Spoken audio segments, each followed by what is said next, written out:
This was the first day businesses could apply for the Canada Emergency Wage Subsidy, and roughly 30,000 businesses signed up in the first few hours. The subsidy covers 75% of wages for employers who have seen a drop in revenues because of COVID-19.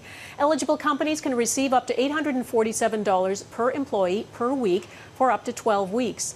The benefit, which is retroactive to March 15th, is designed to help businesses rehire laid-off workers and keep people on the payroll.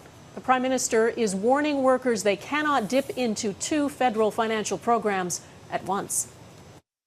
If your employer can't hire you back, if you're a seasonal worker, if you can't find a job right now, the Canada Emergency Response Benefit is there for you. And I want to remind everyone, you won't be able to keep both the wage subsidy and the CERB. It's one or the other, not both. The Prime Minister says the money should start flowing May 7th, but it could take longer for those who don't have direct deposit set up. Well, we know our elders are the most vulnerable to COVID-19. More than half the deaths in this country have occurred in long-term care homes. The federal government is contributing $9 million through United Way to support services for seniors, but we've heard from some seniors, especially those on fixed incomes, who say it's not enough. Our Ottawa Bureau Chief, Stephenson, is looking into this. Mercedes, the Prime Minister was pressed again today about this. What did he say? Well, Donna, he's been asked about this a number of times, and the government highlights the benefit that they have provided, that United Way money you mentioned, as well as a one-time GST credit for seniors. But many seniors out there say that's not enough. So we asked the Prime Minister what more he has planned and when it might come. This is the answer we got. As I said, we're looking at things like supports for the most vulnerable seniors who are seeing extra costs because of COVID-19, and we will keep working on that and have more to say soon.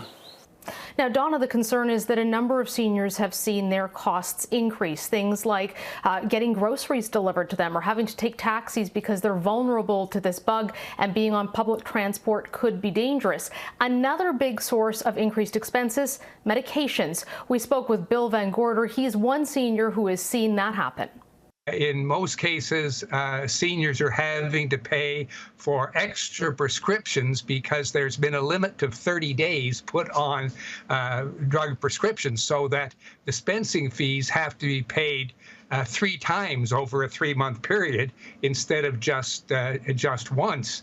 Donna, 1.6 million Canadian seniors live on government programs, things like OAS, the Guaranteed Income Supplement, and CPP. Their income can be as low as $16,000 to $20,000 a year, so they are seen as particularly vulnerable, and we're waiting to see if the government will do more in particular for that group of seniors. Okay, Mercedes Stephenson in Ottawa, thanks. In Fort McMurray, Alberta, floodwaters are now forcing many people to abandon where they live. As Heather Yourex-West reports, they're hoping another fierce forest fire season isn't the next emergency they'll face.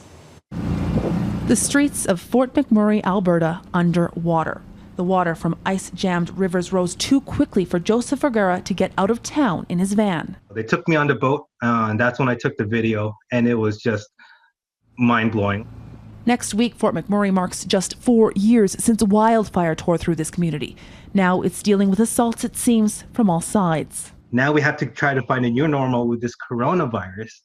While that's happening, our oil prices have gone into the negative, and then here comes this flood. We can't control Mother Nature, but we can control our reaction to it. We're going to, to respond to this effectively. There are physical distancing measures in place at evacuation centres. Anyone without a place to go is being put up in a hotel. But with much of the city now under a boil water advisory, the local government has asked the military for help. We are aware of the flooding in Fort McMurray and are looking right now very urgently at ways that we can help. Spring brings an increased risk of both floods and wildfires, pandemic or not. It definitely is playing into our preparations for the fire season, and we've been working on a number of initiatives. Because of travel restrictions, crews in BC and Alberta may not be able to count on additional crews flying in to help if the wildfire season turns bad. It's why both provinces are doing all they can to prevent fires from starting. 60% of Alberta is under a total fire ban.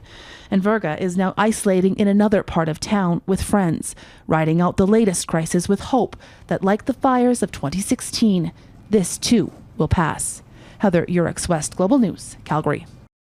The new series that goes inside the COVID-19 pandemic, from the front lines to the everyday heroes helping us cope with the unprecedented change. Coronavirus, the new reality. A Global News special, Sundays at 7 on Global.